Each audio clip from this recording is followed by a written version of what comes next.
Hello, everyone, and good evening, and welcome to Animal Advocates Radio Voices Carry for Animals, number 520 20 shows this evening and counting. And I want to welcome all of you aboard and hope you enjoy the show. Get a big shout out to everyone that's listening to this show out on the Podbean Podcast web. Thank you so much. I hope you keep tuning in and spreading the word out there. And if you would like to join us in the live chat room studio here on Podbean Podcast app, you're more than welcome to. It is phenomenal in here. Okay, and there's just a few steps, easy steps you have to take. Just go to Google Play or the App Store if you have it downloaded, and then what you're going to do, and it's free, and then you're going to install Podbean Podcast app. Okay, and then what you're going to do after that is search Voices Carry for Animals podcast and press follow, and you're in. Okay, and every Thursday you will be alerted that there is a live cast show that's starting up, and then just press join, and then you'll also end up in a live studio chat room. You could download this app from your phone, your laptop, your iPad, tablet, and then just follow me, and then you could, like I said, after each episode is edited and published, you will receive a notification that it has been published, and all the former archive shows, on demand episodes, are located on there. Listen and share 24/7. Okay, so I just want to go through a couple things before we do get started here. I want to welcome everyone that's in the chat room. This is wonderful. Um, all the Mama Cat, big shout out to you, and also Frida. And thank you, Frida, for all your support on X and getting the word out. And I hope you, speak on air sometime, because you're more than welcome. And all you do on X and all the followers you got, it is amazing, and all your ongoing support for many years. So, but anyway, if you're in the chat room, you can also press like in here, and the more likes up there, the faster the show, goes up the ladder. And good news out there, and this is the Mama Cat too. Um, that moved up to level 3 now, okay, on Podbean Podcast app and web. This is a big celebration here, and I love it because that's what, we're doing here, trying to make everything that, make this podcast keep growing and growing and growing. And with all your support, it can make it happen. And want to welcome Darla. It just entered the chat room, and we're going to have another great show. But I wanted to announce, with this podcast, the last show. This is sad news, but I'm going to move on and move forward. On May 14th will be the last show on Thursday at 7 o'clock Eastern, 6 o'clock Central, 5 o'clock Mountain, and 4 o'clock Pacific will be the last show for Podbean Podcast app and web. Okay, they're removing the live stream, which is this show, which including the live studio chat room and also call-ins.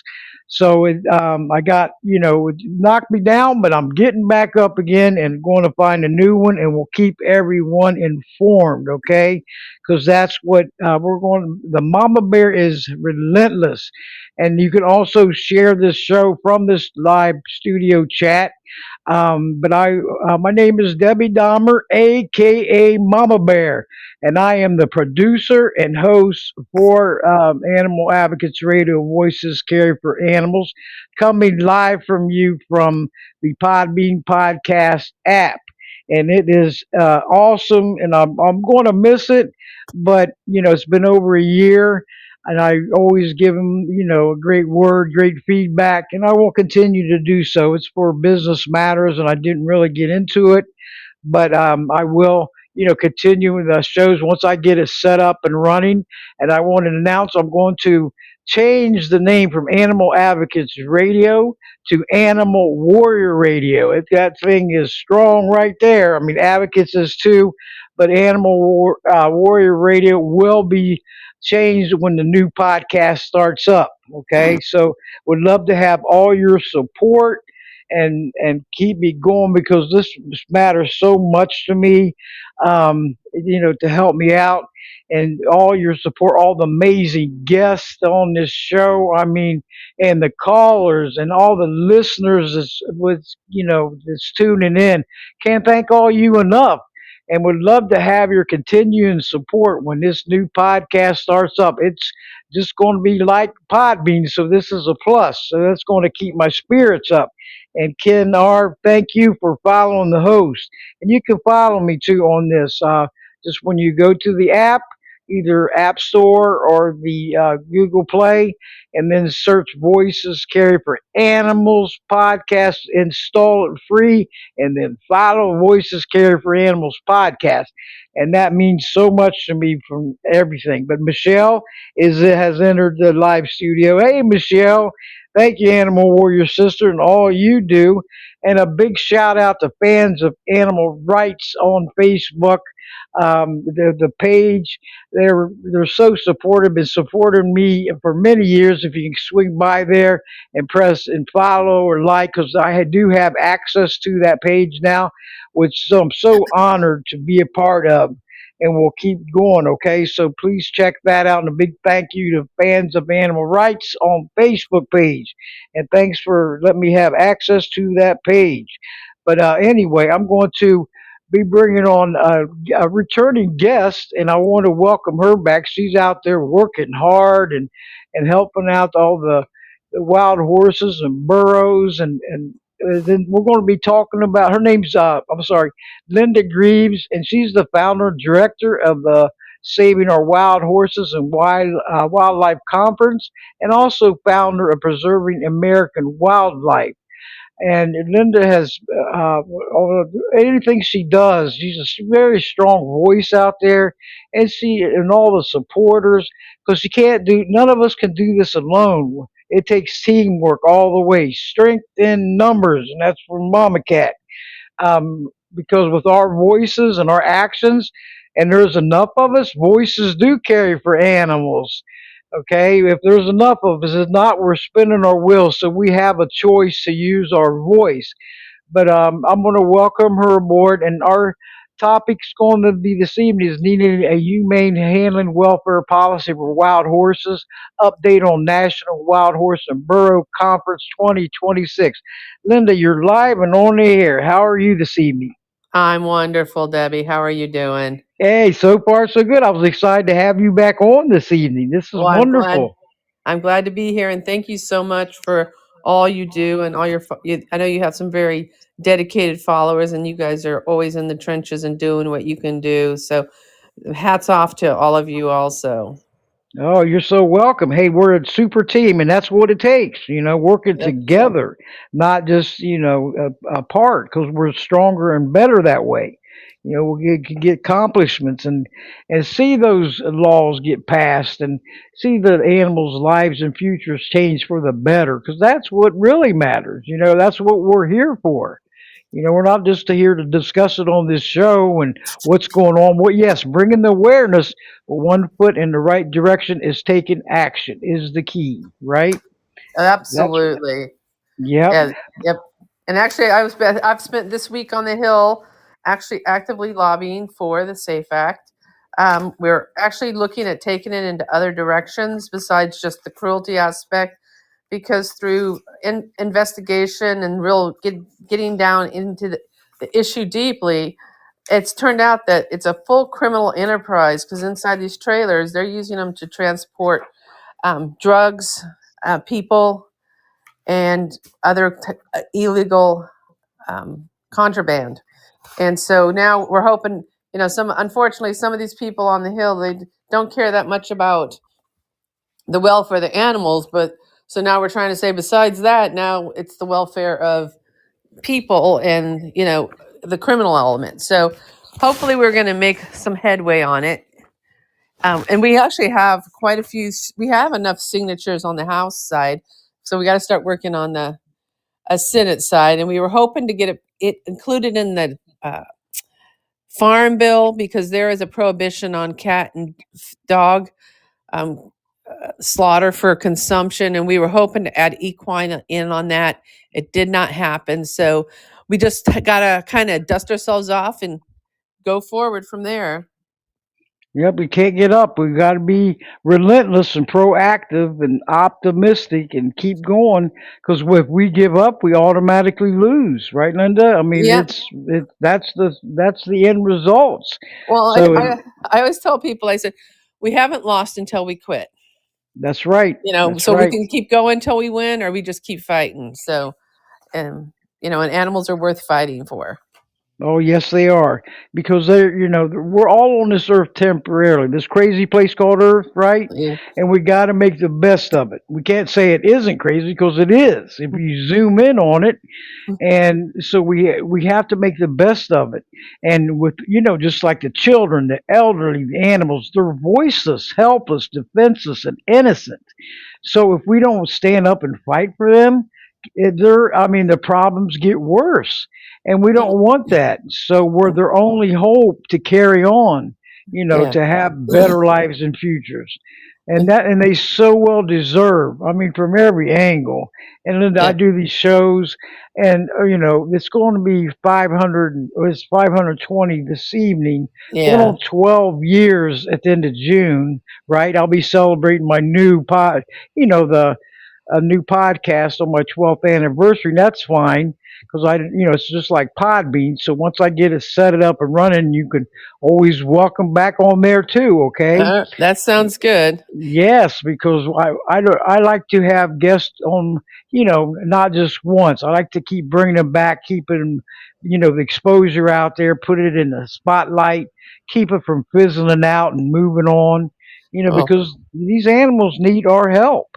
I mean, from absolutely. every angle. And it's sad what's going on out there, Yeah. in a lot of cases. So, but you want to go at you said you're at the Hill now. Is that where you're at? No, I was there. I've been there all week. I got home about 4 o'clock, and they had a horse rally about the Safe Act today. Wild Beauty Foundation and Horse Plus Legislative Coalition, which I've joined the board of since last time we talked. I've been working with them some, and that's where we're finding out this new information from about the criminal aspects of the horse slaughter pipeline. And I've also recently started a nonprofit with some other amazing people, and it's saveamericaswildhorses.org. And so, and that's actually saveamericaswildhorses.org is where anybody that's interested in the conference can go and find out a lot more information about it. We can talk about it anyway because it's exciting, and it's kind of like you were saying, you keeping people engaged. That really helps them stay motivated and caring. Because one of my things is I'm like, if you're not a part of the solution, you're part of the problem because doing nothing is allowing things to continue. So you're actually on the opposition. So we all need to speak out and work with it within whichever means we have available. Some people share stuff online, make phone calls. Other people are out in the field. Some people actually work in the industries. So we all have a part to play. Like you said, you've been doing these podcasts and raising awareness. And just think of all the people you've impacted and all the animals you've saved over the years. So I think you should be really proud of yourself, also, Debbie. Oh yeah, I look at it and I say, you know what? I do my best, but I can't do it alone. It takes a human chain reaction to take action, and teamwork is so very important. Yeah. Working together as a team, getting it out there, bringing the awareness, press share, share, share on anything that's very important. What if it's making calls to our lawmakers, because that's the big dogs right there. They can get the Yep. laws, create laws, and mend them or whatever, and that's where how they enforce the laws. We can't just go up and say, okay, you can't do that anymore, or that's Yep. wrong, because that's not getting us nowhere. We have to interact with our lawmakers, everyone, because that is the key right there. When them laws come in effect and then legislation, now we got it going on, okay? and Yeah. working and communicating. You be professional and polite with them. We vote them in and we vote them out. Okay, voting is so important. Okay, Yep. very important. I read where Linda, there was one out of four people or Americans in the United States are not voting, unregistered voters. That is a Yeah. high number. Okay, that's not right. And they'll probably be the first ones to complain what's going on when they don't even vote. Well, You're something really interesting on that wow. is if even if a third of people don't vote, the people that don't vote, if they all chose one direction or the other, they could actually completely change the trajectory of our government. So those people, by not voting, they really are taking the rights. I always tell people, I said, because my brother, I'm like, did you vote? And he goes, no. I then said, you don't have the right to complain if you're not willing to do something about it. He's my younger brother, so I kind of bust his chops a little bit. But yeah, Oh it's like yeah, if the people that are don't vote did vote, they could make it go whatever direction that they wanted to. So all the people that, like you said, they're not are just sitting back and waiting for somebody to fix it. That somebody is you. exactly. Yes, Yeah, yes. Sandy Sharkey. She's a wonderful photographer, amazing human being. She has this poster and it says, "But I am just one person," said 300 million people. So It's, so yeah, we think every about that. voice counts. Oh yeah, Yep. because So every voice counts out there. Every action counts. yep. Never think it doesn't because it does. Your voice is so important, and your actions even more important. Let your voice be heard, and your actions be recognized. That is the key. Yep. Don't sit and because being silent is no solution for positive changes. No. It'll just make problems worse, and then who pays always pays the price? The animals. So it's Yes. up to you and your to decide what what's going on out there. Educate yourself, okay? Go do some research, and then what's going on behind closed doors, behind the scenes, and see if you like it. You probably most likely won't, and do something about it. Help save the animals' lives and get them out of harm's way because Yeah. that's where they're heading. They all deserve better. I mean, you look Yeah. at the wild horses out there; they're beautiful. Yeah. And they're when they're running out in the wild and in freedom, they don't need to be chased down by helicopters. No. And be put in kill pens. I don't know if anybody's ever seen that, but it's terrible. It's they I mean, I know they get traumatized. They get scared to death when they're Yeah. getting chased by helicopters and crowded up in kill pens. And it just says it's like, is this really happening? And it's taxpayers' money. So guess what? Taxpayers are paying front line and animal cruelty in the first Absolutely. degree. So Yeah. you have a right to go against this and say, hey, whoa, taxpayers' money's funding this animal cruelty, and it's allowed and accepted, and it's been Yeah. going on for many years. We're Yeah. going back to the 20th century, okay? It didn't just start happening last year or this year. No. It's happening, so what is going on here? I mean, it's terrible. And with Yeah. these horses, I look at them and I say, look, they're so beautiful. In fact, some of my friends they have horses, and I get a big bag of carrots, and they rent a part out of the barn, and go and feed them. And I have to feed all of them. There's like seven of them in there, and there's Yeah. even a Mustang in there that was a rescue. And I mean, you think I'm their BFF. I get close with them, pet them, and talk to them, and they're Yeah. awesome. I said, Yeah. man, I'd like to have one day. This is so. I mean, you look at them and you say, hey, I got to fight for them and fight for all animals because they cannot report animal cruelty or, Yeah. they can't tell us how they feel. So it's major. So but anyway, I want to give Facts Porcupine Podcast. Hey, Reggie, welcome back. I'm so glad to see you in here. He's got a podcast. He's a host and producer Oh, on nice. Podbean. And you feel like calling in later on, go ahead, Reggie, because you're more than welcome. He's a podcast buddy. Well, There you go. another. Yeah.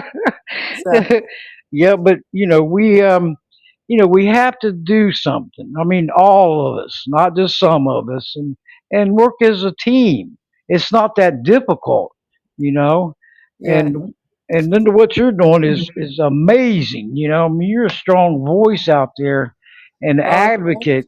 I'm Yes. trying. And I love, Yeah. let me tell you right now I'm besides the Safe Act applies to all horses. It's not specific to wild horses, and it's to end the transport of horses over the borders for slaughter. And so, I mean, it sounds like an easy thing to do, but there's all the politics involved. But the other thing right now, and we're really pushing it, several years ago, about 10 years ago, Wild Horse Education sued the BLM because they did not have a humane handling policy for the wild horses. And we're talking 60 to 80,000 horses that BLM has responsibility for in holding, not in the wild. And there's not a standard of care for those animals. And same thing with from being on the range to roundups to when the horses are rounded up. There's no standard of care. So they were sued and they were supposed to do a humane handling policy, which is a comprehensive animal welfare policy, which they call COP.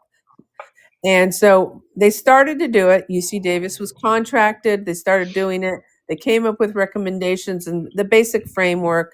And the way rulemaking goes is there's a whole process. They got about halfway through, but the next step was to put it out for public comments so people could say, well, I think this is wrong, or we need to have this. And it was supposed to go through public comments, revisions, go back for final review, and then become an enforceable welfare standard, which would be enforceable with penalties. Well, they quit before it went to public standards, and fast forward several years forward, they just put on it permanent and sent it out as an internal memo. So in this really, really lax structure of what they call humane policy, there's no standard of. I was just out of roundup. The last roundup I went to, there was it was a pretty hot day. It was in the mid to night high, not 80s, but it was like they were rounding the horses up, and we saw a bunch of horses come through, and they had cuts and scratches. I think either they went through brush or barbed wire or something. And normally the contractors will spray blue coat, which is like antiseptic on the wounds to keep them from getting infected. And same thing with there was a lot of babies that got left behind. They were chasing the horses too fast and the babies got left behind.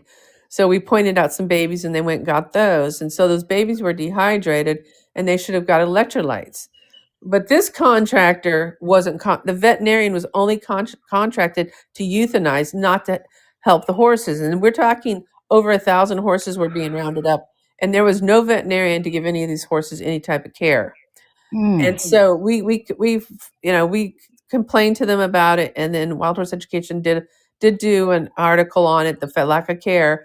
And the next day they said they were going to start doing that. But in the meantime, all those horses that day did not get any care. Those animals sit in a dusty pen overnight with those open wounds. And so a standard of care would say when horses come in, they will be evaluated. If they have medical needs, they will be at least preliminary addressed, like spraying antiseptics, giving foals electrolytes so they don't die from the shock of running, stuff like that. Same thing with like in holding facilities, they don't supply shade or windbreaks, like in Wyoming and during blizzards and stuff like that, those horses are just standing in pens. And in the middle of Nevada, in the middle of summer, those little babies are standing in the sun with no way to get out of the sun. So even if they're born there in that time, those babies have to lay on that hot ground. And we want Mm. to, we're saying we want them to finish a comprehensive animal welfare policy with just some basic welfare standards. And I think anybody who's probably here is thinking, of course, that makes common sense, but it's not that easy. So that's right now. Me and my I have a great team too. I have some really awesome people that volunteer and work with me. And I am all volunteer. We're just a grassroots group. and we're really working hard on that. There's a lot of other things that we need to address and stuff, but if we can just get the horses, like right now they're rounding up horses and they're during foaling season, so there's newborn babies, there's mares that are having babies as they're being rounded up, and they're not supposed to do that even by their standards, but they're still ignoring that. So um, so it's just really, really frustrating situation, and they're getting ready to round up almost 15,000 more horses this year from the West. And their goal is to get it down below 16,000 horses on over 200 million acres of public lands. The BLM only allows horses on 11% of BLM land. And on that 11% land, they have to share it with ranching, all kinds of ranching, mining, extractive industries. So the horses are really, really um, treated unfairly, because when they were protected, they were supposed to be managed principally on the land where they stood, and they've taken half their land away also. So there's a lot of things going on that's really hard to address all in one place. But sometimes you just got to take one item and start go after one thing at a time, and hopefully make a little bit of progress. Like when they did get they litigated to get a humane policy, and they did, so that was the first step. It's just we're up against you know politics and people that just don't care, and often people that don't want the horses to be there at all. And that's a sad part because all lives matter, including the animals, all of them. Yep. And that's why I do these shows. Voices carry for animals is all of them. And I never have problem getting guests. I want to thank you because my guest that I was supposed to have this evening had to go out of the country, and then you and I got a hold of you because you was coming on next week, and then Adam Shuskowski is coming on next week. And look how I changed it around. Because I'm a one woman operation. I schedule it, I Well, produce we it, have I to be host we have to be fluid and be able to be flexible. If you're not it. flexible, you break. That's it. I have to, but I'm always flexible with all my guests, And I Yeah, got him rescheduled that was supposed to come over. He'll be on next month because I'm running the shows till May 14th, so I'm booked up, and I don't want to change over to a new podcast yet until I get this one done, May 14th, and then yeah. I'll start up from there.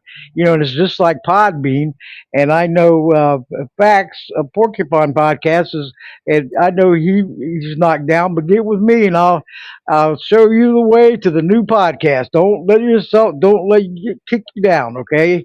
Because it lifted me back up, because they was offering they're not shutting down. They're all offering group recordings, which is the host and the guest, okay, Yeah. pre-recorded, and then it will be published. Okay, no call-ins, no Oh, live that's chat what. studio. Oh, That's no fun. I mean, they're going no. to lose so many customers because I don't know how many, how many's on there, podcasters, but that is something else because they're going to I agree. completely.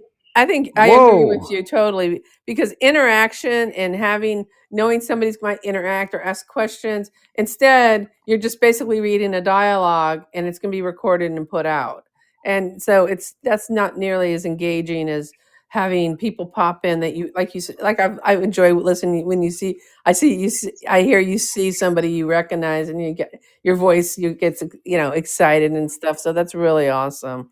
Yeah, I mean, when they come in, you don't know who's coming in, most of the time, Yeah. but it's there, and you can share the show. You press like, and I just made it up to the third level. The first level was newbie level. I said a newbie. I was been on Blog Talk Radio for 10.5 years, and then it closed down, last January, and I had it up and this pod being up running a month later, or less than Yeah. that, like 3 weeks. So now that I'm familiar, I set this one up. Is this other one should be a walk in the park, okay? Just like Blog Talk Radio, because when I was on there was TS Radio Network, okay, Voices Carry for Animals, and Yeah. I was on there from June of 2014 up till March of 2018. Okay, then Marty Oakley of TS Radio Network, she passed away sadly on April 1st of 2023.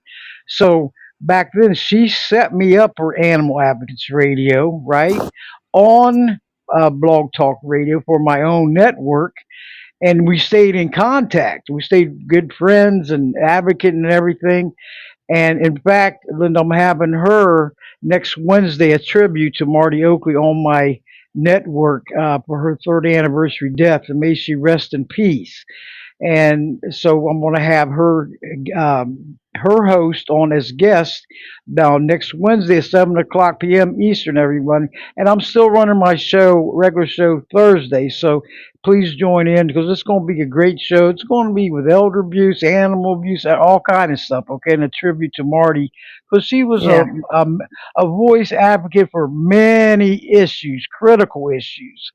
So once it hit Podbean, last February, and going up Yeah. to May, 14th, and then I'll start a new one. So it'll be the fourth name, from TS Radio to Animal Advocates Radio, to then it's going to go to Animal Warrior Radio. So I looking like forward that. to it. Yeah, I I like do it. too. I said Yeah. it's been Animal Advocates Radio for 8 years now, okay? Yeah. And so I want to give it a little bit of change, but it's still keep Voices Carry for Animals podcast because Yeah. that's very well known right Yeah. there. Yeah. So I want to keep that up. Yeah. You got to keep your branding. Oh yeah, and you keep having my guests back on, because a lot of you for this last year have been on Blog Talk, so that was Yeah. awesome. Just had to train, each one of them because Blog Talk was a plus. A walk in the park because they had a call-in number, okay, and that Yeah. was nice. I think I got real comfortable with that, and there's Yeah. no other That one's ones real out there. easy. That was easy. Yes, Yeah. yes. So, but this one is on Blog Talk was only on the web and not the app. This one is on Yeah. the web and the app. And after it gets downloaded, and then I edit it and gets published on 28 other podcast websites, okay, and 2 YouTube channels. So that's a total of 30. So I'm working on that. So I Yeah. hope that happens again because you're talking about iHeartRadio, Spotify, Podserve.fm, Player.fm, Apple, Amazon. Uh, you Wow. know, I mean, this list is huge. I can't even remember them all. They're all written on paper. Yeah, that's true. Yeah, so and with these wild horses, everyone, and burros, we can't not ignore it. We can't look the other way because they all deserve better. I mean, I can't stand these helicopters they're getting chased by helicopters, Yep. these kill pens, they're sending the horses out to Canada, Mexico, Japan, for human consumption, and Yeah. it's illegal here in the United States. That is contradicting itself. Leave them here and leave them live in freedom, peace, and comforts like they Yeah. should be. Right? I mean, what's so difficult about that? Because Yep. I seen where they're in the trailers, they're uncomfortable, and it's sickening. I mean, how they're treated, and Yeah, it's like and right now that right now they have short-term holding facilities, which basically are like the feedlots and or similar to the kill pens you're talking about for the slaughter. But then there's some other long-term holding facilities, and some of them are big pasture areas, but other ones are just feedlots. And to think these animals live 20 years and they're in a 20 by 20 dirt pen for the rest of their lives is very, very sad for any animal. So that's, but anyway, so but I can tell you a little bit about the conference because we're talking yes, about, and it kind of goes in the theme of people coming together to make change. It started in 2019, but this is the fifth annual National Wild Horse and Burro Conference. We keep changing our name too, so I can relate. And but yeah, I seen that. this, I was looking. I was like, hey, but it still sounds good. yeah, Sounds and great. Yep. yeah, and then so this year we did the first two in Washington D.C. and we did lobbying in conjunction with the conference, and we had extra speakers and we had elected officials come out to the conference, and then I was thinking if people see what we're fighting for, I think that will give them gas in their tank to keep going. So we went to Reno, and then the next year we went to Colorado, and this year we're going to Utah, which one of the most famous herds of the horses in the U.S. are the Aniki horses, and they're not real afraid of people anymore. So you can actually see them. I mean, they don't. Some of they see a car and they run over the hill, so it's really hard to see them. But these ones you get a great opportunity to visit with the horses, and we're going to do a picnic lunch on the first day, and we're going to spend the day out on the range looking for horses, and then we're going to have a reception and a dinner, and then we're going to have 2 days of expert speakers, and in the evening we're going to go out to one of the local sanctuaries that helps the horses after they've been rounded up. So we're going to go out there and visit that and see their facility and everything. And then we're going to have the 2 days with dinners and lunches, and then on Monday, the last day of the conference, we're actually going to go down to see one of the holding facilities where they bring these horses in when they're moving them across the country from one place to another, so people understand it. Because when you talk about stuff or see it on Facebook, it's a little bit different. When you get to go experience it, you really, really get to have a deeper understanding, and that's kind of what we wanted. And then we're going to go out in the day in the conference, going out to another HMA. It's called Swayze, where the horses are harder to find. We might not find any, but we'll be able to go out there and bounce around in jeeps and try to find horses. But the wonderful thing about the conference, there's people that don't agree on much else, but they want to save the horses. Some people want to rescue, some people want to stop the roundups, but we're all there for the horses. People have made great friendships and worked out partnerships with doing projects together. So it's a really wonderful opportunity for people to connect and learn. And we have some amazing experts that come in. The first year we were like, who are our heroes? Let's invite all our heroes. Almost all of them came, and they came, just out of the goodness of their heart. They weren't paid to come or anything because we didn't have any money, but but again, I mean, it's just a passion project for all these people. We have 22 speakers this year that are going to talk about different subjects, from the roundups to the range conditions to lobbying to sanctuaries and rescues. We have two people talking specifically about burros. A really neat show. This is a really quick story. Ron King, who was a corporate guy, he saw a YouTube video of burros and them in distress, and he decided he wanted to save them. So he changed his career. He bought a rescue, and he has 200 plus burros there, and he has connections because he was in big corporate America on the West Coast, and on ABC he has a Saturday morning show featuring burros, raising awareness, talking about how he gets them and how they bond, and all that. And it's just a really cool thing that this person saw this and he stepped up and made change. And so he's going to come out, and then we have somebody else that's real experienced with wild burros that understand them on the wild. So they're going to team up and have question and answers between each other, and ask everybody else can ask questions as they think of them from the audience. So that's going to be a first time we've done that. And then same thing with, we're going to have a rescue and sanctuary roundtable where we have like some amazing rescues and sanctuaries are coming together to give advice to people that are considering doing a sanctuary or rescue, and or to kind of brainstorm among themselves on ways that they might be able to help more horses in burros. So it should be a really amazing opportunity. And one of the other things that's interesting, we're having, um, she's a retired TV. She was on the news down in Florida for, I think, 25 years. And so she's a retired journalist. And then Vic Riekoff, she is actually an investigative journalist. And they're going to talk to us about how to deal with media, because we see a lot of false information put out about animals and Yes. what's going on. How to navigate that? How to maybe call a paper and say the information you put out is wrong? How to determine if something's real or not? So they're going to actually have a slot, and they're going to talk to us for an hour on that. So, like I said, it's a matter of just finding, like I said, everybody's got the little pockets, and I'm trying to give people an opportunity to find an avenue that they might be able to excel in.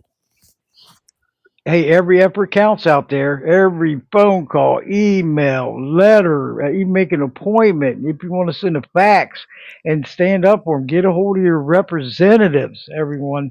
And that area code is 202-224-3121. Okay, that's a nationwide number. And when during business hours, just give your zip code and just say you want to speak to your state representative or senator. You probably won't get them directly, but you can leave a message with the legislative aide. Okay, and Yep. after hours and weekends, you can leave voicemails. You can also email them. Okay, once you search and then put find my representative or find my senator, and if you're more comfortable with writing emails or whatever, and then give your zip code and it'll lead you right to them. Okay, and then you can send an email right on their website. Okay, contact or make the calls or get their fax numbers. There's so many ways that you can help make changes in the comfort of your own home, your phone, your computer, your copier. I mean, there's so much. It can't get no easier. I know that the stuff I do, the podcast is not the only thing I do. I'm out there advocating for on X and LinkedIn and Facebook and admins on different pages and groups. So, and I'm fast at it. So I'll pull up 4 tabs and copy and paste. I love copy and pasting and and you go for it, and get it out there, get the info out there, the awareness. It's a landing strip for all of us to take that action and press that share. You see more likes than shares. I wish that would turn around because that would really rock the news feed. Yeah. So and that's where it's important because a couple people might ignore it and maybe the next three will do something because there's millions of people in the United States, Yeah. millions. And Okay. I one thing on that is people don't realize that your legislators and your elected officials, they work for you. But when you call the office, if you do get somebody, it's usually an aide, and they're usually in their 20s. Being polite to them and educating them about the issue. A lot of them are clueless. So if you call and you talk to them and say, well, when I get more information, I'll call back. Ask their name and jot it down, and then if you call back, see if it's the same person. But yeah, and if anybody wants to do uh, actually a meeting with their legislator. If they reach out to me, I can help them set it up. I would be happy to join the meeting they can talk about their concerns, and if they want to use me as a uh, content expert, I would be happy to join anybody that would like that to do that. And my email, I think Debbie sent it out. Um, it's LG. Wait, hey, LGSOWH@gmail.com. I think it's the one we used, right, Debbie? Yes, yes, definitely. Yeah, Yep. we went around in circles with a couple of emails before we got started today. I was gonna get you in one way or another.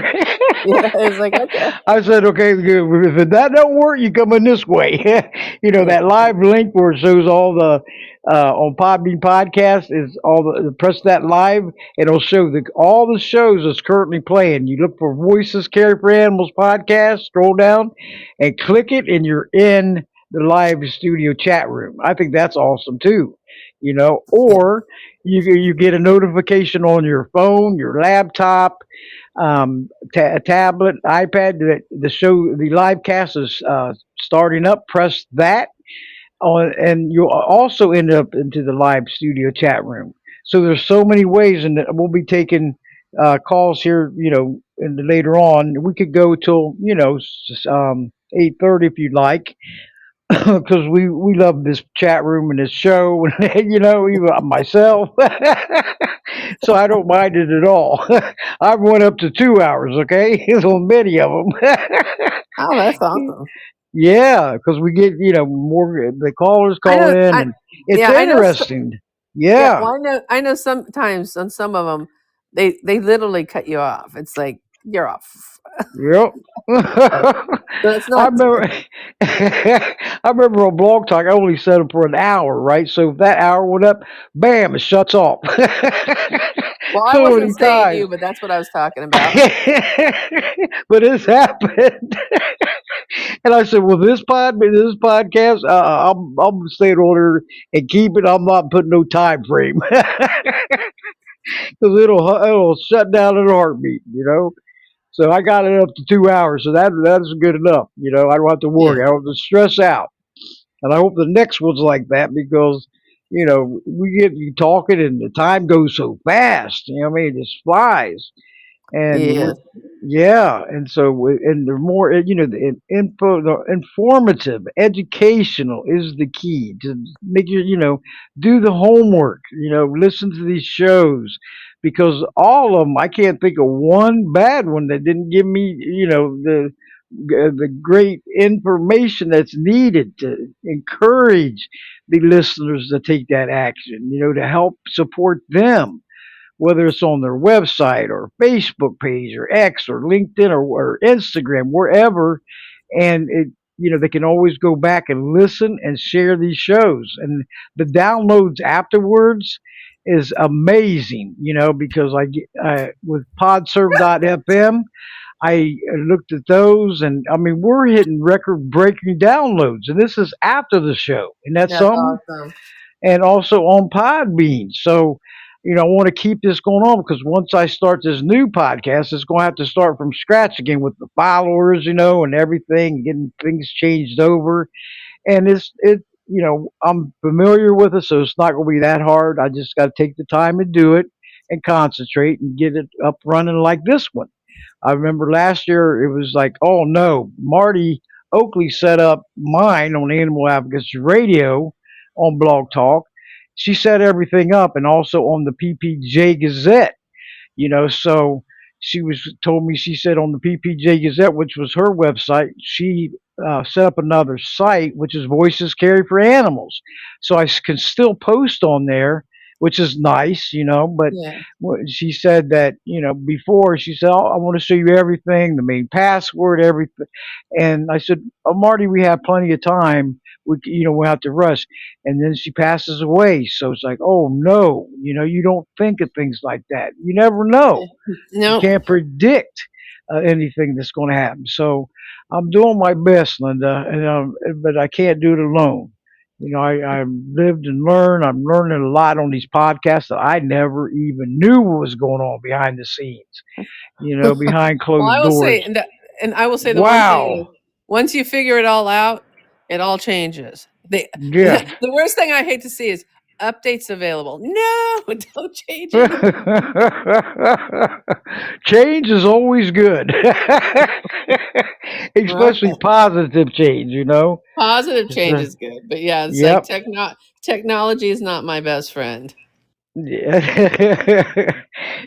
I mean, I first said, I go, look at this modern technology. I looked at it, I was like, wow, you can share the show from the chat room, press like, I Yeah, mean, interact with other listeners, and then all the shows are saved on on-demand that's episodes on awesome. this Yeah. app and the web. They can start a count on the web, Podbean podcast web, and it's I think they said June 18th. The whole total live stream on Podbean will be gone. Okay, so the last time I can go live is May 14th, Now, are they and going to maintain your recordings of the past? on there I'm looking into because I know I've gotten hold of podserve.fm, and they're keeping my shows and all the other shows from Spotify, iHeartRadio, and all of them will be saved on there also. Okay, Oh, so that's that's great. not the. I know I was so relieved, and then when I got a hold of PodServe and put the heads up, when the new one comes, I just get the RSS and they'll be transferred right to there. And plus Oh, with that's the great. website they got. So where I'm looking at more, this is going to sprout again, like Yeah, a branch is going out, this way, that way, and that's a big plus because Blog Talk didn't have that, so yeah. I'm really, I'm very impressed, and I'm so uplifted by this Podbean podcast app and web. Because all the shows are saved. Even when Blog Talk shut down, all my shows went to Podbean, the RSS and Wow. Yeah. PodServe. So they're getting saved everywhere. So that's not gonna. I don't have to worry about that part. That's That wonderful. I know it's working out. Yep. So that's a huge plus, And then with the YouTube channels, hey, I keep those because after as soon as this Podbean and Pod service shoots out to YouTube channels, okay. So Yeah. I get to keep that also. I didn't put all the shows on there from when it came from Blog Talk because that would have been what 300 some shows. So and That it was a was lot. and yeah, there were 520. So and all these shows, how you can help out, all you listeners out there. We need you. I mean, it's the more of us, we're stronger together than apart. Okay, so put your take that action. That's the key. And like you said, Linda, when you talk to these legislative aides, they don't have a clue what's really going on. They're at a job. Okay, so they Yeah. don't know every issue that's happening and going on and everything. And there's laws like I don't know if you use the Congress.gov website. I got Yeah. a count on that's an awesome site too. I Yes, can it is. get alerts in my email if there's any more co-sponsors. The last time I seen the Safe Act HR 1661, that's certainly a horse starter. There was 226 co-sponsors. Yep. And I was like, wow, Y- that's a y- lot, And on the Wild Horse and Burro Protection Act, that's the helicopters. Last time I looked was 17. Yeah. Okay, and I was like, look at that difference. We need Yeah. some help here to encourage these state representatives and senators to be co-sponsors. Okay, they got sponsors, but we need more co-sponsors That's you right. know and once you get hooked up congress.gov, you put that bill number in and then get press get alerts right to your email when so there's a co-sponsor come on board or any changes or anything. I've Yeah. had that for several years now, and it's very, I mean, so informative, and it's right there, what's happening in your legislation, because we the people of the United States of America, we're all constituents, okay? And Yeah. we have to do our part. It's we the people of the United States. It's not breaking them down. It's all of us put together. We don't care if you're white, black, gay, straight, your religion, anything. We Yeah. we need to do what's right, And that's the right? other thing. Sometimes people say, "Well, I live in this state, like it's a Republican state, and they don't care about animals," which is not true. Or they're Democrats, and well, I'm not going to deal with them. This has to be a bipartisan thing, and regardless of who your elected official is, they're supposed to listen to your voice. And when you call them or you send them a letter, you can say, "I would like a response." And they're Yes, supposed to give you a response. And usually, if you ask, they will. Sometimes they're just like, it's a click and send letter that doesn't even quite address what you're talking about. It's like, okay, that's not what I was talking about, but it's at least about an animal. But then you have to keep calling back.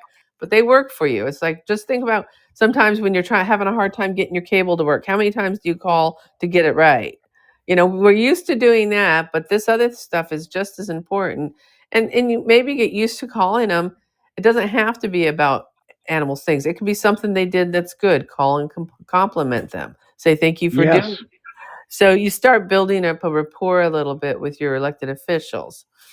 And then sometimes if somebody's on a committee, even if it's not your elected official, if they call and say, "Well, you're not a constituent," I said, "No, but he's on the we'll just say the transportation committee, and this has to do with a bill on transportation that we would like him to support." You therefore that gives you the opportunity to address uh, congressmen or senators from other states if it's specifically about an issue that's in a committee.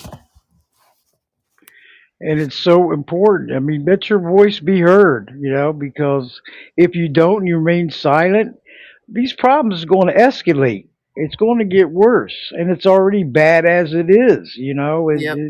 All these animals deserve better, and these wild horses and burros, their lives they deserve better.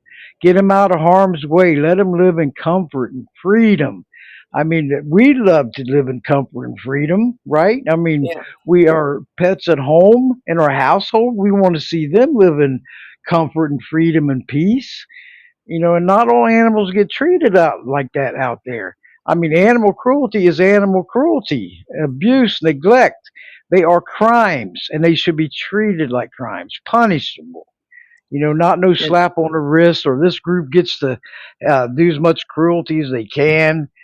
Treat these animals bad, put them in pain and suffering. Yeah. And it's terrible what's going on out there. We got to do better. I mean, we're in the 21st century, heading to the 22nd century, everyone. So, and these generations coming up, we got to teach them too, because to be advocates, because none of this stuff's going to go completely down to zero. Okay, it's going to go on. We hope it massively decreases, but we still have to have advocates out there and standing and speaking up for the animals, Yeah. because Linda and I, we can't do this. We don't know.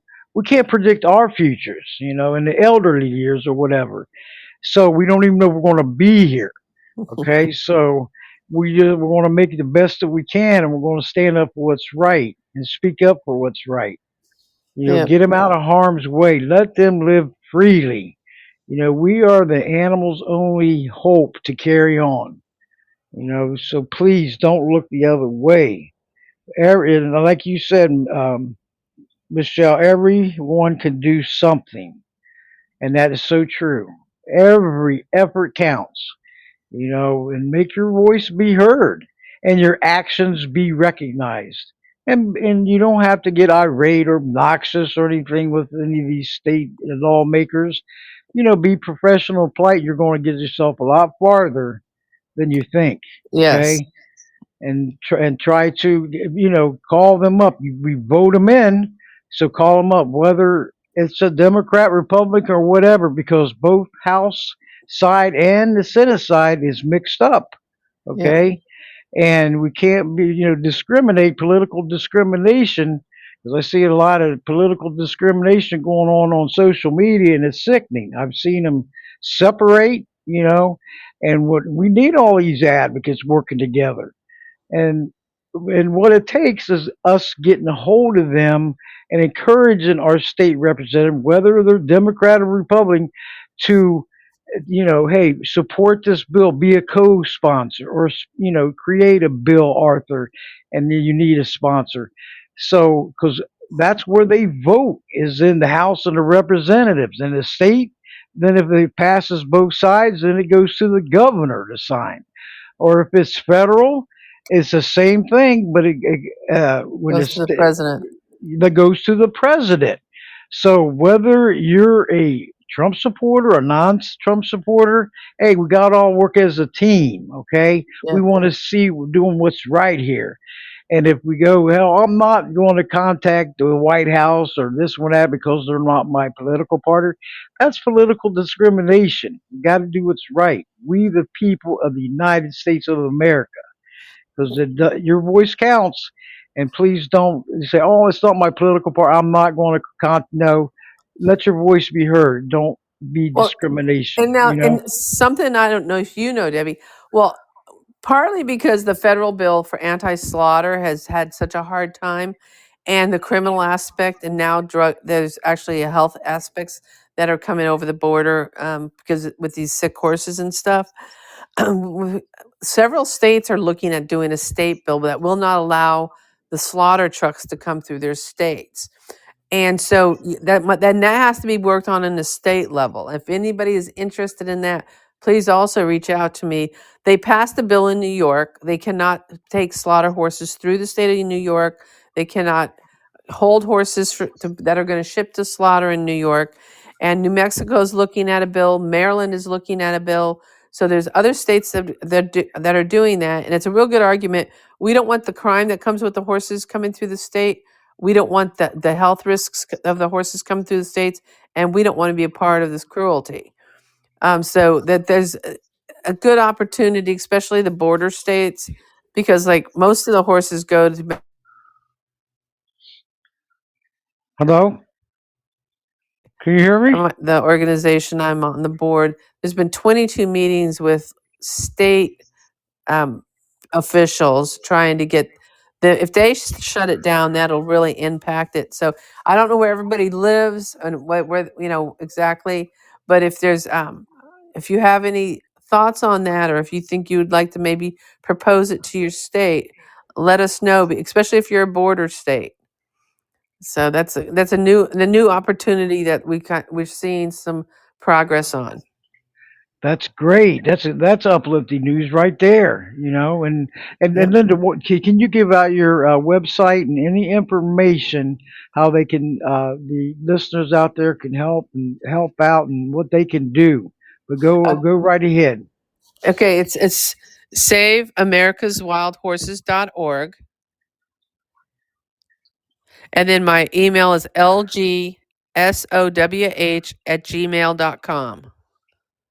Great, and check it out, everyone, because I've checked it out and it got an awesome website going. Yeah, there's And all kinds of good information about the conference. And at the top for the lobbying stuff, at the very top, there's a lobbying tab. If you click on that, it'll give you all the phone numbers of how to get a hold of your congresspeople and senators. And also, you can also find your state officials. And then it actually gives you sample scripts on, what you want to say to your congressman and stuff like that. Some people are really nervous about calling the first time, which I mean, I was, so I totally understand that. So it kind of breaks it down. It makes it a step by step. And or if it's like, oh, I can't remember the phone number was. You can just go there and find it. So we're hoping once the conference is over, we're going to start turning. We want it to be a resource for people.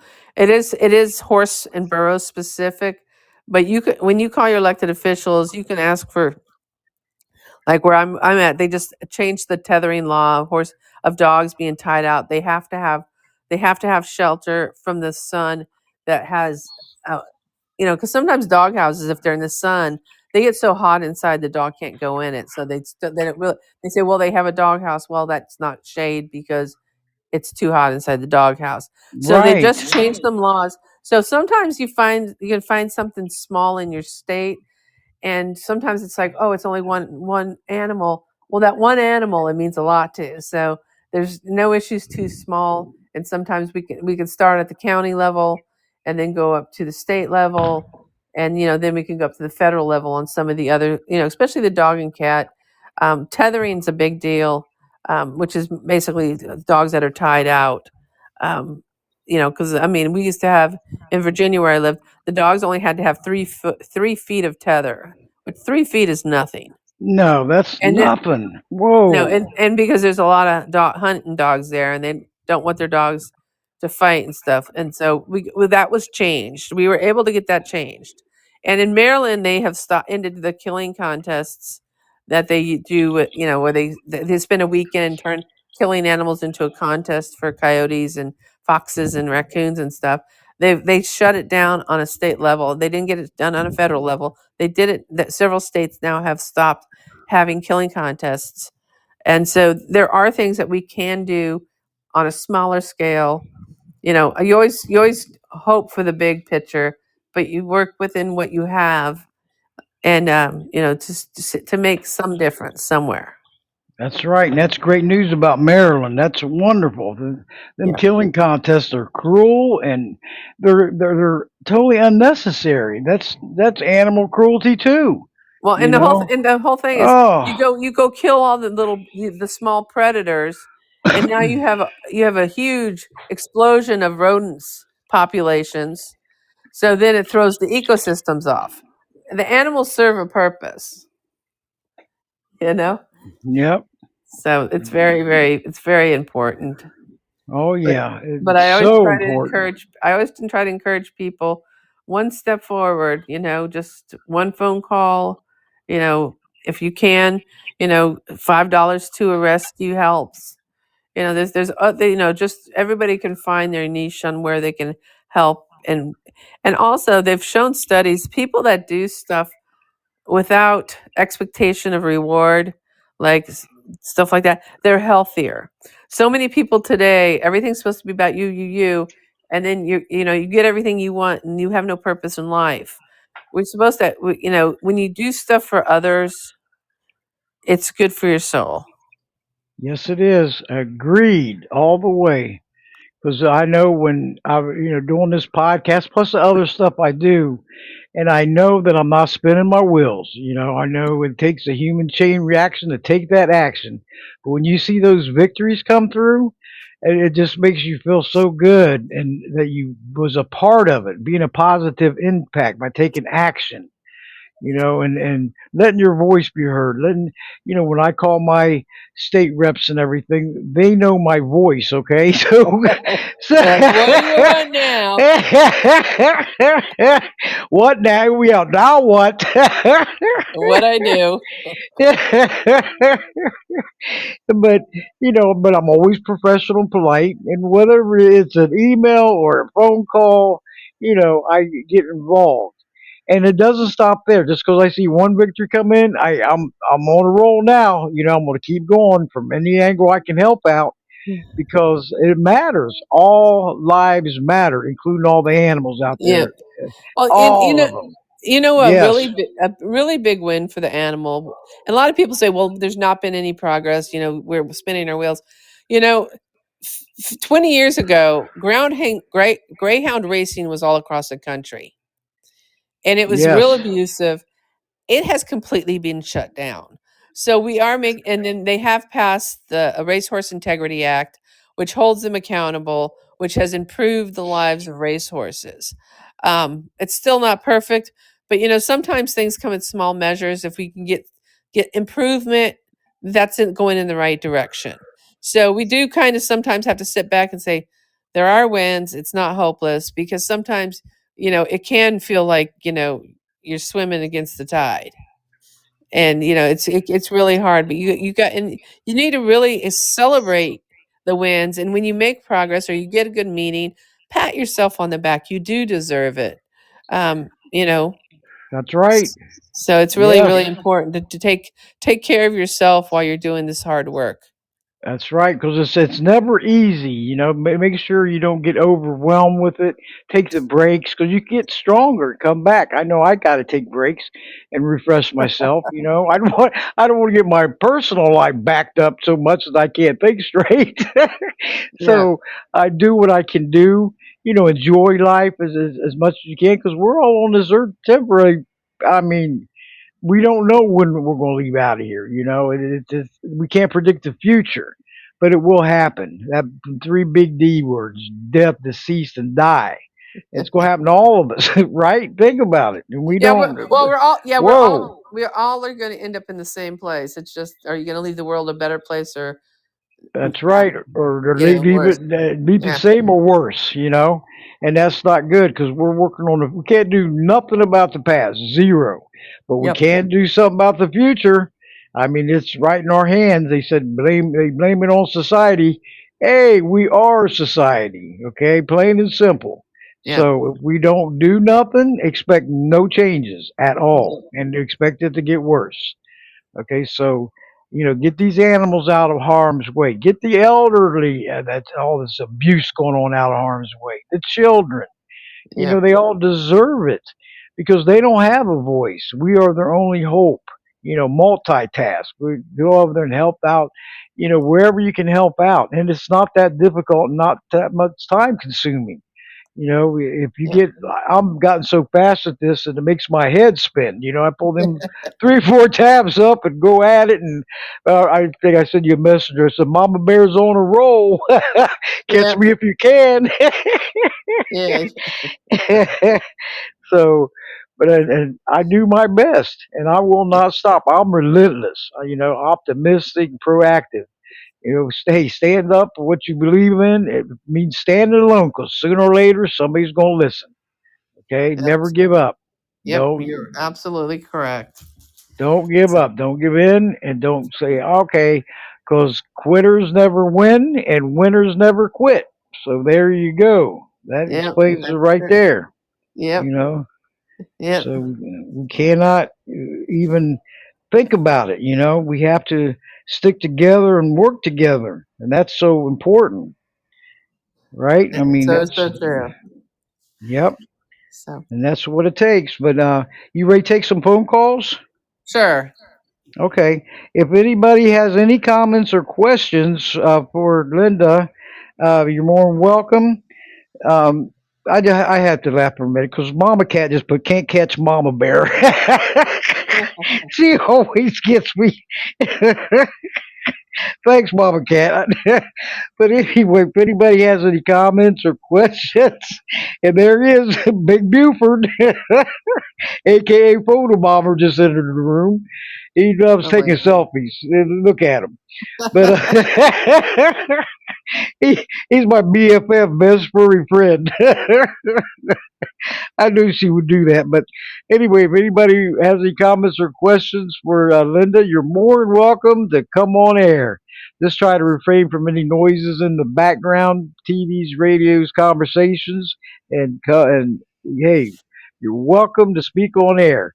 And just on the lower right hand corner screen of your phone, your iPad, your tablet, it's or yeah, and just press that to alert me. It's a phone icon or a mic icon. In the lower right hand corner, it'll alert me you want to come on air. Okay, and 'cause that's the only way I'll know if you want to come on air. So just press that, and then you're more than welcome to come on board. And Reggie, if you're listening, still listening in, you can come on. You're more than welcome to come on in. My Podbean brother, podcast.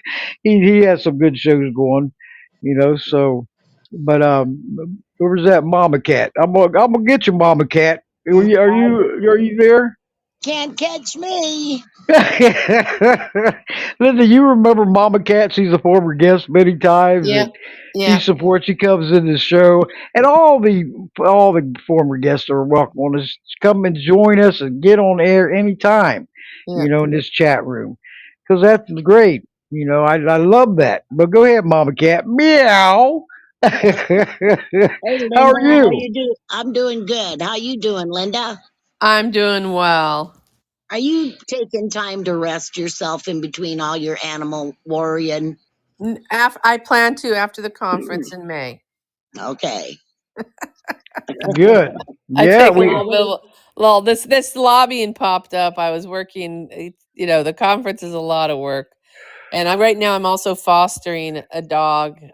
The kill shelter here had 150 some 57 dogs, so I went and got about 4 months ago, and I got her healthy. I've been getting her trained, so and I found her a new home. They're coming and getting to know her. They're spending time with her here, and then they're gonna take her to a new home. But she's she's a 9 month old pity husky mix, and she's Oh, full of energy.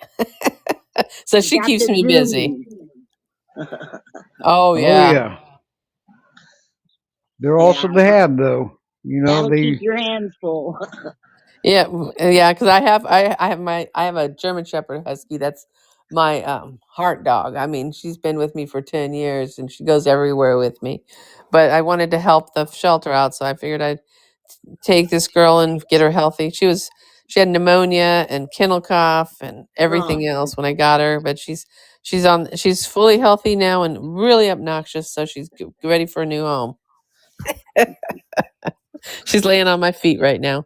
you know when they're Oh, ready because they become so obnoxious.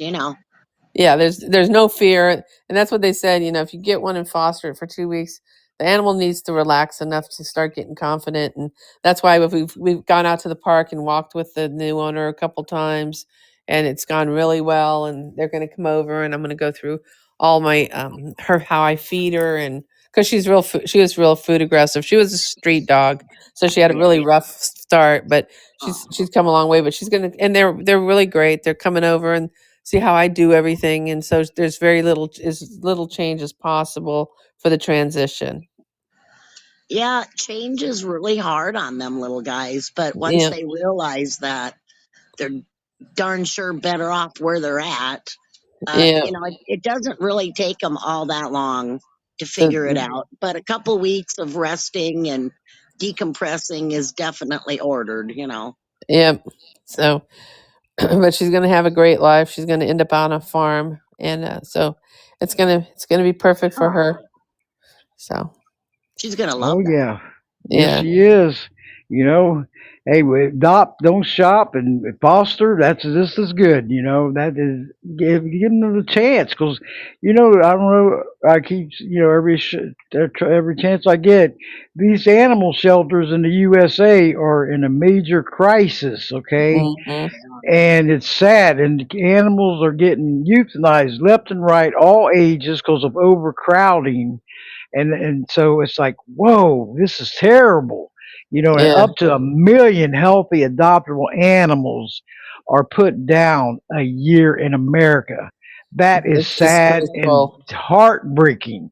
They don't have a choice, and all the networkers out there and the cross posters, give them a big shout out, because even my Voices Carry for Animal support group has animals on death row, cats, dogs, or whatever, and I'm looking, I'm like, look at this, this is Yeah. a massive problem. I'm even on X and LinkedIn, and Oh, uh, and they're relentless of sharing these animals to help bring them to safety. So fostering, yes, is great to yeah. do. I And mean, even can I get adopt. yeah? Can I give you Oh, a real quick public service? If you have animals, because I watch the shelter here, any of us can leave at any time this earth. Make arrangements for somebody to take your animals, because quite often, if somebody's not real close to their family, they come in, they're taking care of their property, and there's dogs or cats there. They do take them and drop them at the shelter, and they've Yeah. already lost their person, and they end up there. Like just recently, there was like three Maltese. They were all dropped on the same day. They looked like they had been groomed about the same day. They were all over 10 years old. So Oh, please make plans for your yes. your your fur family in case something happens to you. And and if even if you leave a little money so somebody maybe can't take on the financial burden, set something up so your animals are cared for when and if something does happen to you. Thank you, yes. Linda. That's so important. I mean, we don't never know. We could be here today, gone today. Where are the pets Yeah, going? And if they're living in a home, TLC home, and then have to go to a shelter, I know yeah, they're safe there, but it's jail, and yeah, it's no life for them. yeah, And so adopt, don't shop, because we got to see this go down massively, and and just to hear this stuff, about overcrowding. It's a maximum capacity, and they're putting it down left and right, and it just it brings you down. It's like, why? Hey, spay and neuter your pets, and help, and yeah, go. If you know somebody that's looking for a new furry loved one or furry loved ones, hey, encourage them, go to your local shelter.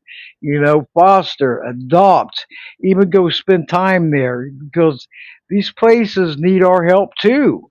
I yeah, mean, through And the also, I wish yes. people would take into consideration that, like the three dogs Linda was just talking about, those dogs are big dogs and they're 10 years old. They don't have a whole lot of time left. I Right. mean, we Yeah, can pray that they live as long as possible, but realistically, you know, they don't. And I hate to see them spend their final years in a shelter. So, yeah, that's right. people that don't want to make, a 10 or 15-year commitment, these senior animals are so thankful when they are taken out of them shelters. very good So, point. if you don't want to commit to 10 years, maybe you can commit to 2 or 3. And Yeah, these senior dogs and cats in these shelters would be so grateful. You just don't even know. There's no more love that you can get than an animal that you saved from death. That's right. Yeah, I agree so That's my much. opinion. Yep. yeah, Give them the life they deserve. TLC homes, because these shelters are not TLC homes. They don't get the attention, the love, and the care that they really need. yeah, The freedom of home, running around in the backyard, or going for walks down the street, Yeah. or inside, and petting them, spending time with them, talking to them, that life in a shelter is no life. It's a jail to them, It It, is. it well, and they don't get it would that be a much jail to space anybody. in there. Yeah, yeah, no, and this shelter is really it's and but they get about $50 50 dogs a week dropped up. I Oh, mean, it's an area where people don't spay and neuter, and it's such irresponsibility. And they're like, well, I really like my dog, so I want them to have puppies. You don't need to have puppies. Right. go to You the E- shelter. There'll be some looks just like them. That's Yeah, it.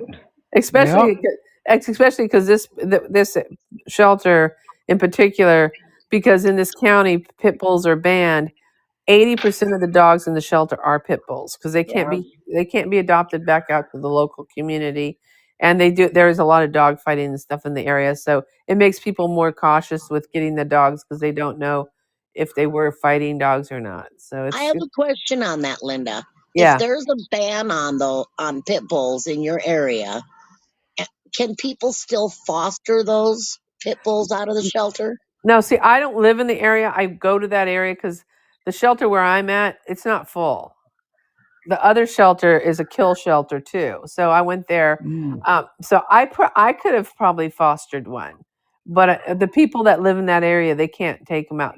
They have finally done away with the state ban through state legislation. They have done away with the ban, but it's not taking place until I think the middle of summer, and then I think hopefully it's going to take the pressure off this particular shelter. Right. Oh yeah. Yeah, I was just wondering how that went because up in Denver, when the pit bull ban was up there, they couldn't even foster them out. Yeah, If you brought a pit they don't want bull, the dogs in the community. right, if you brought a pit bull, it was just before you left the parking lot, that animal was put down. Yeah, so Mm. that's Whoa. And yeah. you gotta blame the deed, not the breed. Yep. They don't have a choice in the matter. They're forced to fight. They're forced to kill and all that. They can't walk themselves to these fights or drive themselves. They Yeah, and you wish that all these dog fighters would turn over a new leaf and help save them, stand up for them, turn over a new leaf. but see, Because there's a whoa, mentality that some people see mm, animals as a commodity, not as a living, sentient being, so they don't care. And unfortunately, we just have so much, or maybe we're just so much more aware of it now, that it's just really, really scary because I can imagine. I cannot comprehend it. And as yeah, I'm sure you guys can, I could not comprehend doing what these people do to animals. I My know. mind There's can't no even wrap way. my mind can't wrap. I can't even wrap my mind around it in any capacity. So I know. It makes me sick. I mean, I look at it, it's like, how? You know, there's no zero excuses for it, how some of them are getting treated. They all deserve better. And yeah, who do you blame?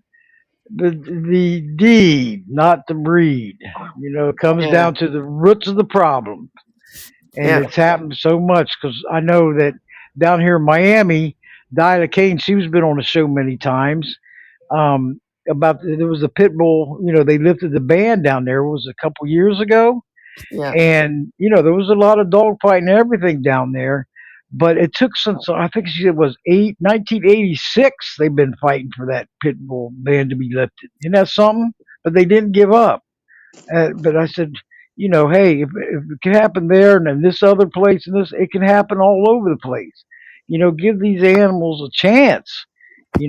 I mean, all the pit bulls I've known through my whole life, whether it's friends, family, neighbors, or whatever, they were all so friendly, and you could go around them, pet them, and I wasn't even afraid of them at yeah, all. So it's like you got to give these animals a chance, and that's what they need to do. And instead of one bites, and we don't like to hear about them biting, but you can't punish all of them for it, and they're all alike. No, yeah. that's BSL. Let's get rid of it. It's not necessary. How about we It's start terrible. punishing the people that make them mean instead of the dogs? They, That's hey, where I'm they're at. a agreed right there. Yes, yes.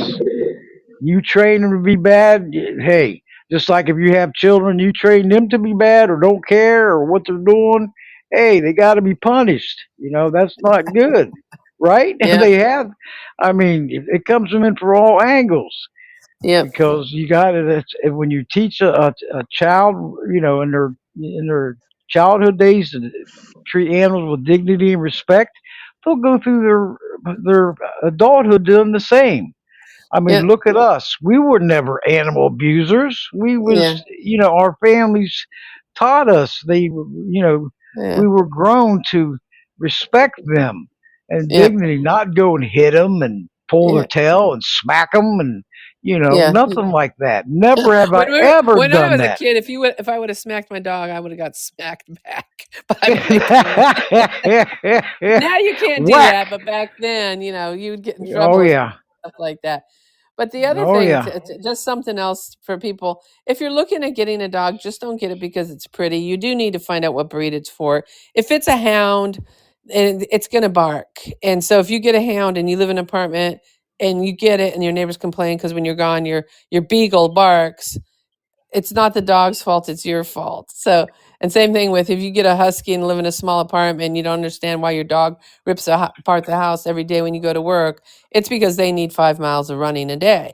So, let's be responsible Yeah. pet owners Yes. and realize what you're getting. You're not going to bring an alligator into the middle of your house. So, but when you just go and get the cutest dog that you think's going to be a great dog or this or that, you need to, be prepared for taking on the responsibility of a dog, the size of the dog it's going to be when it's grown up, not when it's a cute puppy, because You're, puppies grow up to be dogs. So if you want a kitten or a puppy, but not a dog or a cat, you shouldn't be doing it.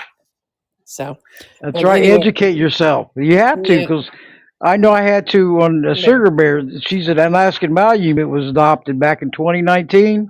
Had yeah, no clue about Alaskan Malamutes. I know that she can withstand 20 below zero weather.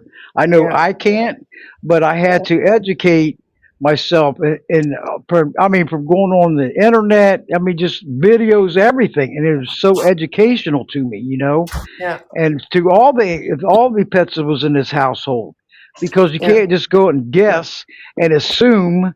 It's better to look stuff up, educate yourself, and yeah, know. That way, you're more comfortable and you feel more comfortable than stressed out or hey, what's going to do next? Because it's right there. And Pet MD, I use that too, and not all the time, but I have, and that's yeah, very educational. To before you go to the vet, you might yeah, find something that that have the same symptoms or whatever. Look it up, and you're more comfortable before you going in there instead of stressing out to that appointment. yeah. So, But but speaking of being cruel to animals, my dogs want me to take them out. They're both okay, no bugging me, so problem. I've got to leave Yeah. you. Hey, Linda, it was great having you on again and looking forward to having you back on here again and again, okay? All right. And I will keep you informed on this new podcast coming up, you Okay, know, great. and go on that one too, because I'm not going to stop. I'm not shutting down Voices Carry for Animals podcast, and All right. Well, thank you so much, and thank you everybody who joined us this evening. It's always, as yes. always, a great conversation, great Oh, thank information. you. Yes, always informative, eye opener, educational. The where is being brought out. Yeah, And take that action for the wild horses and burros, everyone, because they need our help. Okay, they really and do. then and as the time passes, hey, we got them in harm's way continuously. Let's end it. Let's stop it. Yeah, And do our best to stop it because it can happen. With the victories do happen, and that takes teamwork all the way.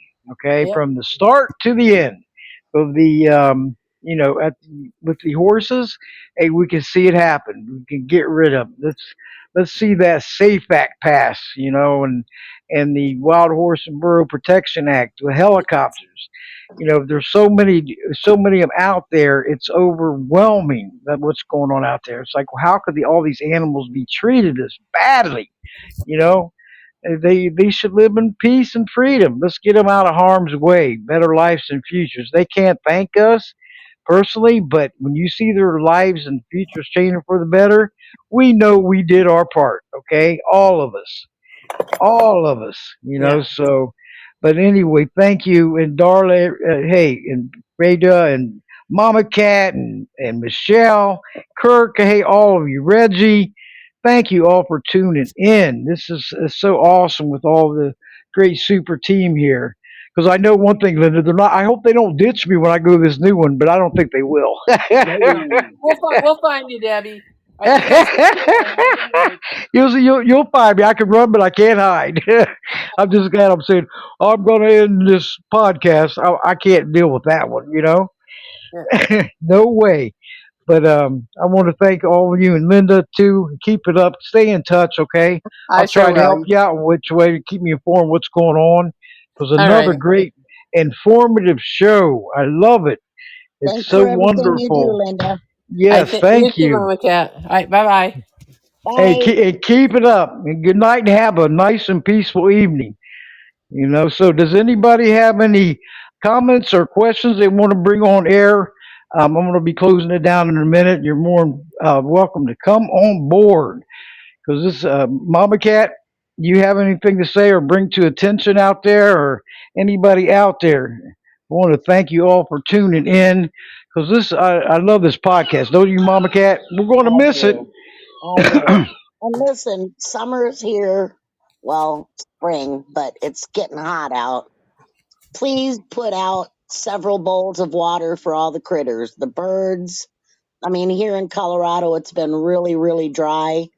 And so I always have 10 or more buckets and bowls of water all over my yard. The birds love it. The Yes, raccoons love it. Every critter. Hell, I've even had the deer over here drinking out of my bucket. So, they all need water. And when it's hot out, if you're thirsty, they're thirsty.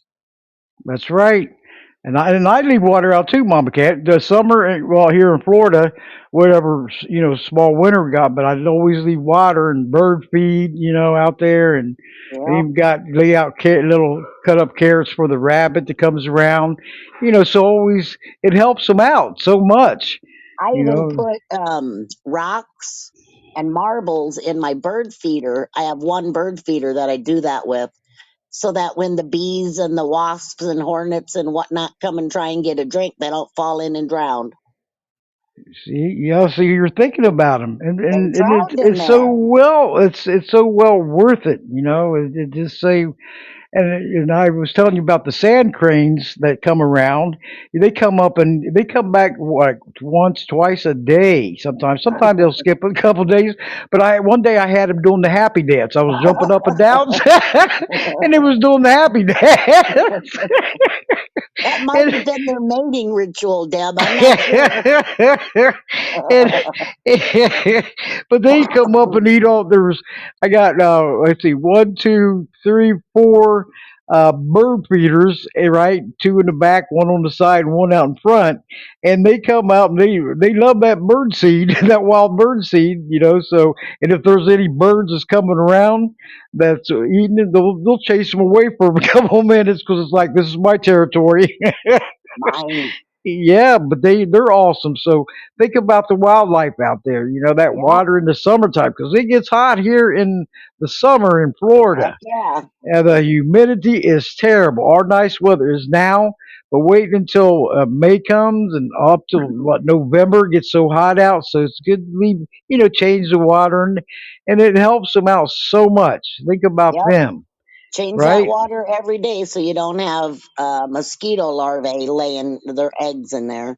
Yep, that's That's a right. big thing here. I change my water outside every day. Oh yeah, that is so important too, and I do Yeah. too. Because it Yeah, doesn't take that much time.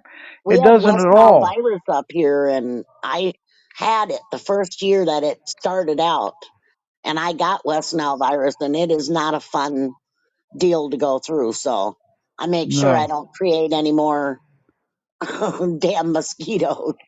right. I'm glad you brought that up. And if watch out for the dogs that's tied to trees and fences Yeah. with no food and water. Report that Oh, I do. because That's yeah, I nuts. mean that's no life for them either. and well, troopers law that went into effect. I don't know if anybody heard of it, where the man left his dog out on a fence and water up high when a hurricane warnings and watches was out in effect. So a state highway trooper went and rescued it. Okay, and luckily it was still alive, the dog, and so the state highway trooper took him in and named him Trooper. Isn't that awesome? And there was a Yeah. law, and this happened within a year. So it got public outrage all over the place, public outcry. Hey, we got to do something here. So troopers, if you want more info, troopers law in Florida, and they'll give you all. But it went like a year. There was a law in legislation. You cannot Well, do that. not that I enjoy seeing that kind of thing happen, but had it not been for the publicity brought along with Trooper, we Yep, wouldn't have the law, I know. and that's unfortunate. And how can people tie an animal to a fence and Oh, not think that the water is going to get them? I mean, I leave them in the damn house if that's right. at least they can go upstairs or something. But to basically tie them to the low end Ooh. of a fence and walk away, it just gets me right under Oh, my doesn't fingernails. that You know doesn't what I that mean? give you go under your skin or what? Rip their face off. Oh, I can't even imagine. I mean, it's so sad, and the dog is lucky to be alive. You Yeah, know. and imagine being that dog watching the water raise. People, oh, Whoa. dogs don't have feelings. Bullshit. Yeah, yeah, they do. Are Yes, you they kidding me? do. That's I right. I watched my dogs literally have tears coming out of their eyeballs when we brought Ladybug's ashes home. She was the matriarch of the pack, and those dogs, and she was cremated. And when I came in the house with her cremains, they knew what was in that box. They would not leave me alone until I took her out of the box or took the box out of the bag. And they all gathered all the way around her. And I have pictures of all three of them dogs with literal tears in their eyes. So I don't want to hear a single person tell me that dogs don't feel and they don't love and they don't That's hurt right. just like we do. That's right. Hey, they everything that we feel, they feel. They can't Absolutely. say that. They cannot tell me that. That they don't have no feelings or don't feel pain. No, yes, they do. Yeah, they So sure do. yep. But anyway, Mama Cat, I'm gonna now Adam Skulowski is going to be on next week. Okay, you welcome him back, and he's a board member and executive director of One Protest, okay, and also campaign director of Bear Defenders. So Oh, we're going to be talking about this black bear hunt that was happening in December, and an update on that because now they're trying to pass where that you can have up to 6 dogs to attack and kill bears here in Florida. And I think that is so devastating and terrible and yeah. cruel and heartless. And Like a also, gun is like a gun isn't a big enough advantage for people. Now they got to bring freaking dogs too. Give me a break. exactly, I know. So they've already gotten in some parts of Florida where they have up to 6 dogs, and it's not the dogs' fault. They're trained to kill deers, okay? And it's Dog Wars. If anybody wants to look up that website, so we're going to be bringing that up also. Yeah. And it's wicked, and it's evil, and it's cruel, heartless, and how difficult is to let these animals live in peace and freedom? Is it that difficult? Leave them alone Yeah. and enjoy it. So, but Adam, he's out there working hard, and like I said, check out One Protest on Facebook and website, and Bear Defenders. That's who's coming on next week, and welcome him back. But Right. yeah, I had him on last year, and it was the about the bear hunt. Remember, I had Right. how I many remember. shows? Yeah. Bear Warriors United. I had them on. I mean, it was great shows and trying, peaceful protest and everything. and it was. This is what gets me, Mama Cat. In the FWC, the five of the seven, they were either developers or hunters. These black bears didn't stand a chance. You talk about No. injustice and unbelievable, unjustifiable, and And, all the work they did. That is so wrong. and see, You we're know. facing the same thing with the horses because Yep. we've got the cattle ranchers, the governors, we've got Yep. BLM all fighting us. Oh yeah, from You know, every angle, but we can't give up. no, We got to do what's right, and no matter who they are, because BLM, Bureau of Land Management, is the government. Okay, yeah, and we have to stand up to them because we are. Hey, we are the taxpayers here, and that's tax-funded animal cruelty, and it that's not definitely right. is. How they Yeah. can get by with that and be allowed. You come out here and the abusers that abuse their animals, they're going to get fined, jailed, and whatever. Some to get slap on the wrist, which doesn't make sense to me. It, Probation, fine, it's but allowed, Debbie, because they named horses on the invasive species list. They're yep, not a native animal, according to them, yep. which So is bullcrap. But I know, but anyway, I want Mama Cat. I hope you join in on, and everyone will join on Wednesday. A tribute to Marty Oakley on Voices Care for Animals podcast. It'll be have the chat room and everything. It'll be a third year anniversary. She is the grassroots of Voices Care for Animals, so we're going to give her some recognition again, and because she's gone, but will not be forgotten. If it wasn't for her, we I wouldn't wouldn't have be this here. podcast, right? Think about That's it. right. And I want to give her the credit. I can't take all the credit. There's no way. It goes to her, okay? She's the one that had me as a co-host and made me host.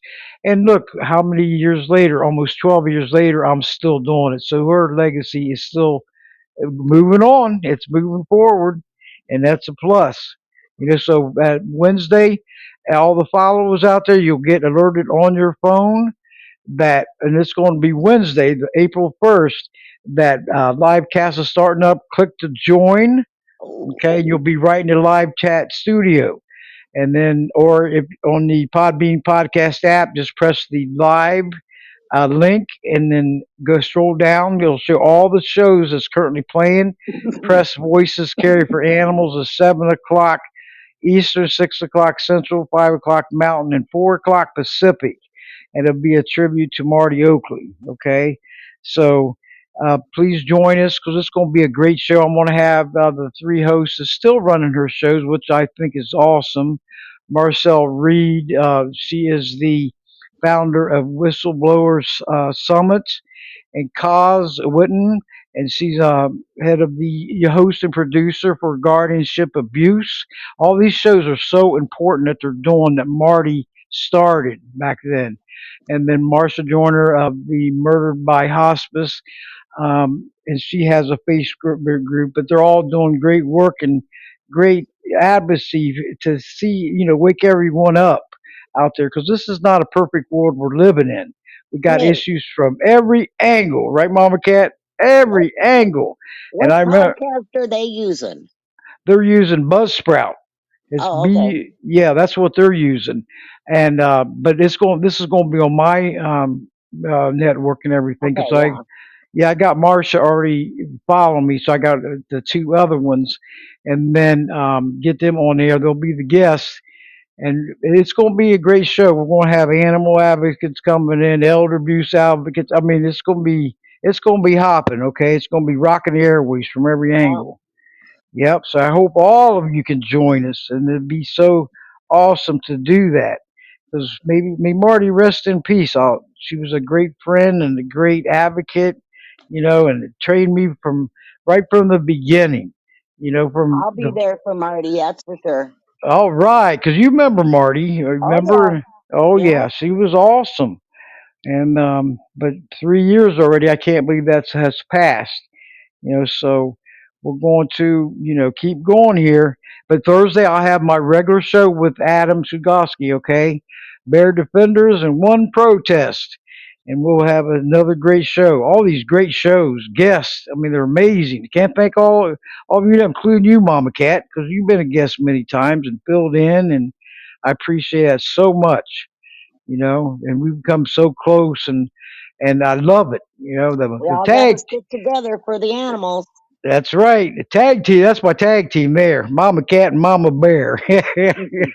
But anyway, Mama Cat, go ahead, and we are ready to rock and roll. And I hope all of you come Wednesday night and next Thursday, because it's going to be a hopping again, rocking the airways. Okay, but go ahead, Mama Cat. Paw in hand, united we stand against all animal cruelty and neglect across the land. Good night, everybody. God bless. Bye, Thank you, Dave. Mama Cat.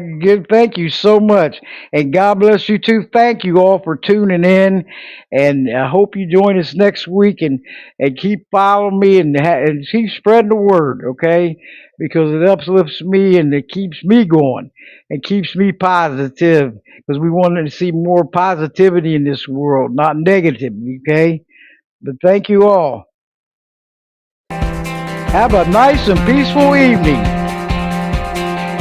May God bless you all. Thank you, Friedra. Mama Bear hugs all of you. With our voices, the animals will be heard. With our actions, the animals will seek justice. Good night, everyone. Thank you so much.